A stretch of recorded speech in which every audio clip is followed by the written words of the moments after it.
I've got a minor modern key to share with you, and I made some great progress on a Bronze Age volume I've been working on, all for $1 a piece. Check it out.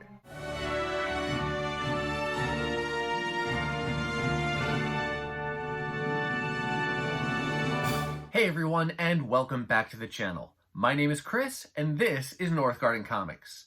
Last time, I shared with you the books I brought home from a warehouse sale held by a local vendor called Most Wanted Comics. They had mostly dollar books, then they also had some wall books at 50% off, and they may have had some action figures, but I was there focused on those dollar books. Well, today we're going to continue that because I went back a second time.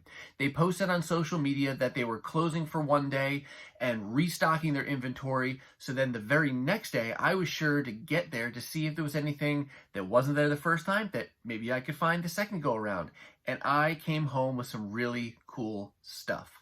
Now, by way of housekeeping, let me say, if you like this kind of content, please take just a second and hit that subscribe button. And as you watch, if you like something you see, give it a thumbs up and leave me a comment down below. Now, to the books that I brought home from this second day at the warehouse sale. The first one, as I mentioned in the intro, is a minor modern key, and the real reason it's a key, usually you think of first appearances, things like that. This is just a famous story that makes this a key. It's actually a 6-part story. This is part 1. This is Web of Spider-Man, number 31. This is part 1 of the Kraven's Last Hunt story. And I haven't read it before, but I've heard good things about it. And like I said, it's just a famous story. And I thought, what the heck, why not keep an eye out for those single issues? And I think with this pickup, I have 3 or 4 of the 6 parts of the story that spanned across Web of Spider-Man, Amazing Spider-Man, and Peter Parker's Spectacular Spider-Man, and I'm just looking for them as I can find them for $1 a piece. And this one's in really nice shape, pages are nice and white, and this has just got really great Mike Zeck art on the cover, and he does the interiors as well, so just a fun pickup to find it for $1. It's not a super high valued book. I think the Overstreet Price Guide values this at like $15 maybe, if it's in that 9.2 or higher type of a range. So, you know, again, I'm not looking to sell it, but just fun when you can find those even minor keys just for $1.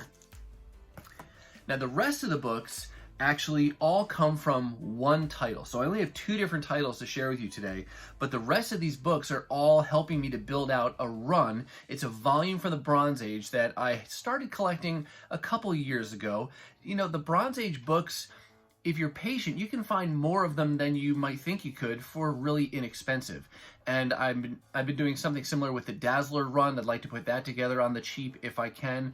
I don't have any Spider-Woman, but that's another cool title I would keep my eyes out for. So the Bronze Age titles and the covers always catch my eye. So when I can pick those up for cheap, it's just a really nice find, especially when they're in that mid to higher grade condition. This volume, though, helps me continue and make really good progress on the Savage She-Hulk.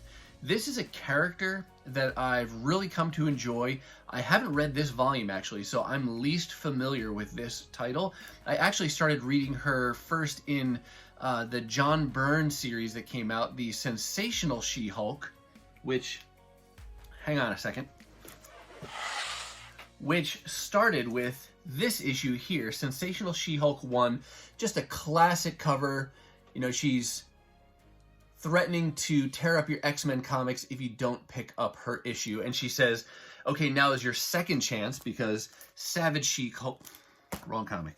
Savage She-Hulk was her first volume, Sensational She-Hulk was her second, and this is also a volume that I've been working on putting together. I only have the first handful or so of issues that I picked up real inexpensively a while back, but I would love to put this together, you know, over time if I can. But today was about Savage She-Hulk, and it's a character too. She's gotten a lot more popularity because of the Disney Plus series that's going to be coming out, and just a really cool character, a really cool story. Unfortunately, there haven't been too many volumes for her to have as a solo title. She's actually played more of a role as part of teams like the Avengers and Fantastic Four, things like that, but nice when she gets some of that solo time. It'd be great to see her get another solo series in the modern day. But today was about Savage She-Hulk. I started picking this up maybe 2 years ago, and it was not purely intentional. It was one of those accidental finds. I went back and checked, it was issue number 6 I found, and I got it for like 20 cents because the dealer that day was doing like 5 books for $1, and he had a bunch of long boxes, nothing bagged or boarded, and I found 5 books, and one of them was Savage She-Hulk number 6, so I got it for 20 cents. And then I've picked up, I have like issues 2 through 6, and I have 1 or 2 in like the 20 kind of issue range. There's 25 issues total in this volume. Number 1 being the hardest to find, and then because that carries the most value. And then 25, I don't know if that one's terribly expensive, but I haven't seen that one either. I have seen these occasionally in that $3 to $4 range, but I'm going to be patient and I'll hold out and get them, like I said, for like this dollar range when I can. And today was a good score. So here we go. I picked up issue number 7. So now I have issues 2 through 7, and then you'll see the rest that I have. Issue 8, super cool cover with Man-Thing on there, and this is a newsstand copy. And you can see they were originally selling these for $4 a piece, so got them at like 75% off. Here's number 9, and some of them aren't in the best condition. You can see on this one, for example, you got pretty significant miswrap on the cover there, where you see that back cover showing around the front there, but for $1, that's okay. And if I find an upgraded copy someday for that $1 or less kind of price range, sure, I'll grab it. Here's number 10. Here's 11. And I've only read the first, I think, 2 issues. I read issue 1 through Marvel Unlimited, and I read like issues 2, 3 or so, because I have them in print. Here's 12. So I'm looking forward to reading the whole volume. And then here we go to number 13, and that's another newsstand. But then it jumps. So they did, I didn't have any of the next few, but then we go up here to number 17, another newsstand. Do not know who that elephant guy is. A man elephant? All right, we'll see what he's like. And then another jump. This is a cool cover. 23. And then lastly, number 24. So that was 10 issues of progress that I made in the Savage She-Hulk run, and now I need issue 1, issue 25, and then just a couple there in the middle. So I love it when you can score some Bronze Age books for cheap, make good progress on a volume, and they're in really good condition. I was just about to wrap things up and then thought of one more thing I wanted to show you and one more thing to tell you. So a little show and tell to end things out here. First is a spoiler. So this is a book I'm going to show you since we're talking about She-Hulk. It's actually something I was going to show in a future haul, but you're going to get a little spoiler teaser of this book. So don't tell anybody else, because I'll present it again as if for the first time in a couple videos here. But since we're talking about She-Hulk, I found just recently this Marvel Comics 1000. This was a $9.99 cover price book, so it's square bound, but this is the Tedesco variant featuring She-Hulk, and this is the 80s variant, which I think is super duper cool, being an 80s kid. And look what she is sporting. She is sporting the Sony Walkman, not a Discman. This is the Walkman, and I had that exact cassette player, the yellow one that you could hook on your belt, and we thought we were so cool. And yeah, so that's just a cool find. Again, I only paid $1 for this, which is absolutely amazing, and just goes to show again, I'll talk more about this in the next video, patience can a lot of times pay off, more times than you think it will pay off. So happy to find that. The last thing I want to tell you is to actually share, if you want to know more about She-Hulk and her history from the Bronze Age, Copper Age.